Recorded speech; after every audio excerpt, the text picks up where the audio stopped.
اگر مکھی یا کوئی ایسی چیز روزے کی حالت میں حلق میں چلی جائے تو روزے کا کیا حکم ہے؟ عام طور پر یہ چیزیں ایسی ہیں کہ ان کو کھایا نہیں جاتا، یعنی مکھی ہے، مچھر ہے یا اس طرح کی اور چیزیں، تو اگر خود بخود یہ حلق میں چلی جائیں، پیٹ میں بھی چلی جائیں، تو اس سے روزہ فاسد نہیں ہوتا، خود بخود اگر چلی جائیں۔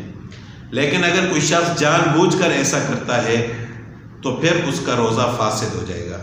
اب خود بخود یہ چیزیں ہوا میں پھرتی رہتی ہیں، اگر کسی طریقے سے اندر چلی گئیں تو اس میں انسان کا کوئی قصور نہیں ہے، اور نہ ہی ایسی چیزوں کو خوراک کے طور پر استعمال کیا جاتا ہے۔ لیکن اگر کوئی جان بوجھ کر کرتا ہے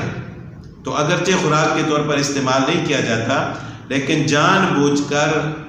اگر کوئی شخص مکھی کو یا مچھر کو نگل لیتا ہے، اس کے حلق میں یا پیٹ میں چلی جاتی ہے، تو پھر اس کا روزہ فاسد ہو جائے گا۔